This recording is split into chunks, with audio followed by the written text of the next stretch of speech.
உலக அரங்கில் அமெரிக்காவுக்கு இருந்த ஒரு பெரிய பலம் இப்போ உடைந்து போயிருக்குன்னு சொன்னா நம்புவீங்களா?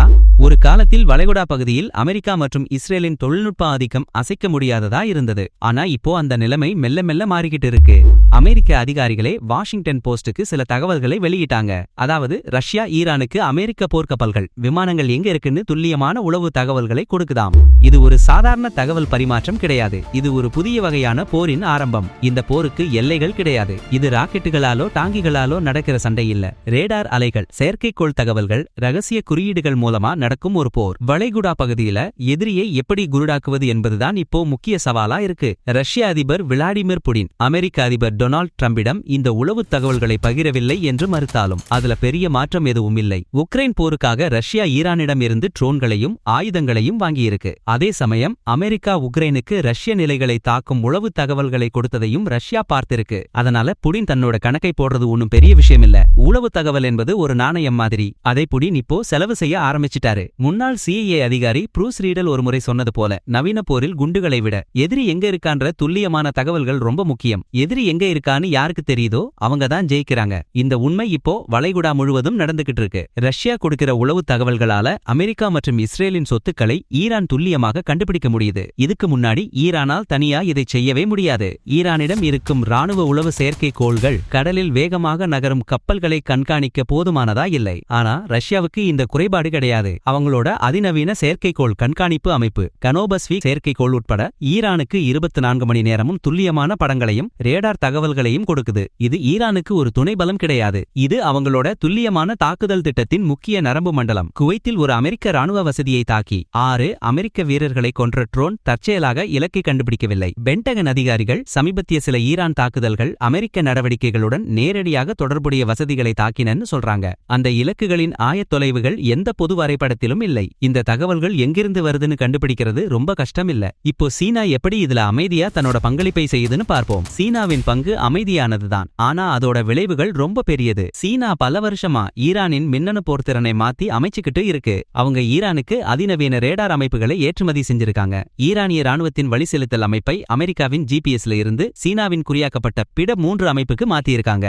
அது மட்டும் இல்லாம தன்னோட விரிவான செயற்கைக்கோள் வலையமைப்பை பயன்படுத்தி ஈரானிய படைகளுக்கு சிக்னல் உளவு தகவல்கள் மற்றும் நிலப்பரப்பு வரைபட உதவிகளை செய்யுது. இஸ்ரேல் விமானப்படை முன்னாள் தளபதி பிரிகேடியர் ஜெனரல் அமோஸ் யாட்லின் ஒருமுறை இதை தெளிவா சொன்னார். ஒவ்வொரு நொடியும் முக்கியம். ஈரான் எதிரியை கண்டுபிடிப்பதிலும் இலக்கு வைப்பதிலும் சில நிமிடங்களை குறைத்தால் அது வானில் இருக்கும் சமநிலையை மாத்திடும். சீனா வெறும் நிமிடங்களை மட்டும் குறைக்கவில்லை, அது முழு தாக்குதல் சங்கிலியையுமே மாத்தி அமைச்சிருக்கு. சீனா வழங்கிய OLC-8B ஆன்டிஸ்டெல்த் ரேடார் குறைந்த அதிர்வெண் அலைகளை பயன்படுத்துது. இது அமெரிக்காவின் ஸ்டெல்த் விமானங்களில் பயன்படுத்தப்படும் ரேடார் உறிஞ்சும் பூச்சிகளின் செயல்திறனை குறைக்கும்படி வடிவமைக்கப்பட்டது. B-21 ரேடர் மற்றும் F-35 CF-35C விமானங்கள் கண்ணுக்கு தெரியாமல் இருக்க வடிவமைக்கப்பட்டவை. ஆனா OLC-8B ரேடாருக்கு முன்னாடி அவைகள் அவ்வளவு கண்ணுக்கு தெரியாது. இப்போ ஈரான் 50 CM-302 அதிவேக கப்பல் எதிர்ப்பு ஏவுகணைகளை வாங்க ஒரு ஒப்பந்தம் செய்ய போறதா ராய்ட்டர்ஸ் செய்தி வெளியிட்டிருக்கு. இது சீனாவின் YJ-12 ஏவுகணையின் ஏற்றுமதி வடிவம். இந்த ஏவுகணைகள் மாக் 3 வேகத்தில் பயணிக்கக்கூடியவை. மேலும் கடலுக்கு மிக அருகில் பயணித்து கப்பலின் எதிர்வினை நேரத்தை சில வினாடிகளாக குறைக்கும் திறன் கொண்டவை. ராணுவ ஆய்வாளர்கள் இதை கப்பல் அழிப்பாளர்கள் என்று அழைக்கிறாங்க. தற்போது USS ஆப்ரகாம் லிங்கன் மற்றும் USS ஜெரால்ட் ஆர் ஃபோர்ட் கப்பல்கள் இந்த ஏவுகணைகளின் தாக்குதல் வரம்புக்குள் செயல்படுகின்றன. அமெரிக்காவும் இஸ்ரேலும் சும்மா இல்லை, அவங்க வேட்டையாடிக்கிட்டு இருக்காங்க. அமெரிக்க மற்றும் இஸ்ரேலிய உளவு படைகள் ஈரானிய தலைவர்களின் நடமாட்டத்தை கண்காணித்து இஸ்லாமிய புரட்சிகர பாதுகாப்பு படையின் IRGC கட்டளை மையங்களை வரைபடமாக்கின. Operations roaring lion epic fury நடவடிக்கைகளின் ஆரம்ப கட்டத்தில் ஈரானின் ரேடார் உள்கட்டமைப்பை அதிவேகமாகவும் துல்லியமாகவும் அழிச்சாங்க. இது தெஹ்ரானின் பாதுகாப்பு ஒருங்கிணைப்பு எவ்வளவு பலவீனமாயிருக்குன்னு காட்டியது. முன்னாள் இஸ்ரேல் விமானப்படை தளபதி மேஜர் ஜெனரல் எய்தான் பென்னெலியாஹூ குறிப்பிட்டது போல, ஒரு ரேடாரை அழிப்பது வெறும் இயந்திரத்தை செயலிழக்கச் செய்வது மட்டுமல்ல, அது எதிரியை குருடாக்குவது. போரின் முதல் சில மணி நேரங்களில் அவங்க பல ரேடார்களை அழிச்சாங்க. ஆனா IRGC-யின் செய்தி தொடர்பாளர் அலி முகமது நயீனி ஈரான் பிராந்தியம் முழுவதும் கிட்டத்தட்ட 10 அதிநவீன அமெரிக்க ரேடார் அமைப்புகளை அழித்ததாக கூறினார். இந்த அறிக்கை ஒருவேளை ஓரளவு உண்மையாக இருந்தாலும் ஈரானிய ஏவுகணைகள் இஸ்ரேல் வளைகுடா தலைநகரங்கள் மற்றும் அதற்கு அப்பால் உள்ள இலக்குகளை எப்படி அடைந்தன என்பதற்கான ஒரு விளக்கத்தை அளிக்குது.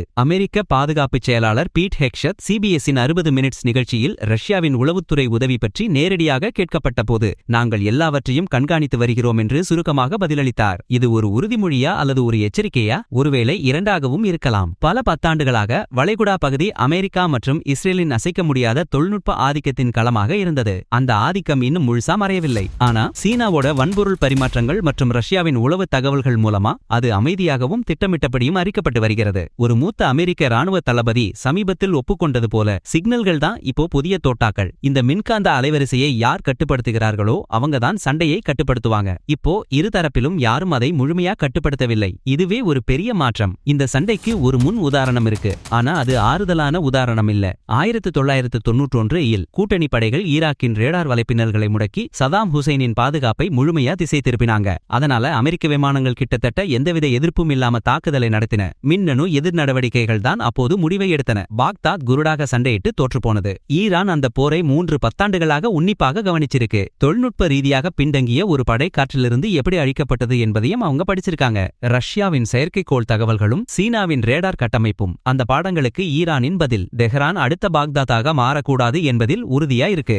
ஈரானின் உடனடி உயிர் பிழைப்புக்கு அப்பால் ஒரு ஆழமான மூலோபாய காரணம் இங்கே இருக்கு. சீனா ஈரானுக்கு சித்தாந்த ஒற்றுமைக்காக ஆயுதம் கொடுக்கவில்லை. அது இந்த மோதலை ஒரு நேரடி சோதனை சாலையாக பயன்படுத்துது. அமெரிக்க விமானம் தாங்கி கப்பல் குழுவுக்கு எதிரான ஒவ்வொரு CM-302 தாக்குதலும் பெய்ஜிங்கின் ராணுவ திட்டமிடுபவர்கள் விரிவாக ஆய்வு செய்யக்கூடிய இலக்கு மற்றும் இடைமறிப்பு தரவுகளை உருவாக்கும். அவங்க உண்மையிலேயே அக்கறை கொண்ட ஒரு சூழ்நிலைக்காக, அதாவது தைவானுக்காக தங்களது கோட்பாட்டை மேம்படுத்துவாங்க. ரஷ்யா இதற்கிடையில் மேற்கத்திய தடைகள் மற்றும் உக்ரைனின் இலக்கு உளவு தகவல்கள் தன்னோட ராணுவ நம்பகத்தன்மையை குறைப்பதை பார்த்திருக்கு. வளைகுடாவில் அமெரிக்க படைகளை ரத்தம் சிந்த வைத்து அவங்களோட இடைமறிப்பு ஆயுதங்களை வடிகட்ட ஈரானை அனுமதிப்பது வெறும் ஒரு கொடுக்கல் வாங்கல் கிடையாது. இது ஒரு வகையான மூலோபாய கடன் வசூல். இந்த விளைவுகள் வெறுமனே கற்பனையானவை அல்ல. மின்னணு போர் வழக்கமான ஆயுத பலத்தை விட அதிக முடிவெடுக்கும் சக்தியை கொண்ட முதல் களமாக வளைகுடா மாறிக்கிட்டே இருக்கு. படைகள் குவிப்பு அல்லது ஒப்பந்தங்கள் மூலம் அல்ல, உளவு தகவல் ஓட்டங்கள் மற்றும் செயற்கைக்கோள் அமைப்புகள் மூலம் கூட்டணிகள் மறுவடிவமைக்கப்படுகின்றன.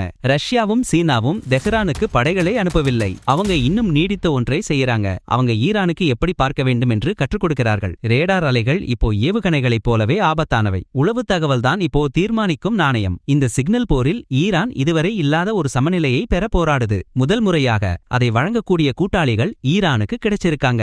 அமெரிக்கா மற்றும் இஸ்ரேலுக்கு சவால் இனிமேல் தெஹ்ரானை விட அதிக ஆயுத பலம் கொண்டதா இருப்பது மட்டுமல்ல, வெடிச்சத்தம் கேட்கும்போது ஈரான் குருடாக சுடாமல் இருப்பதை உறுதி செய்வதுதான். வளைகுடா வெடிக்குமா என்ற கேள்வி இனி இல்லை. அது ஏற்கனவே வெடித்துவிட்டது. புகைமண்டலம் விலகிய பிறகு யார் தெளிவாக பார்க்க முடியும் என்பதுதான் இப்போ இருக்கும் கேள்வி.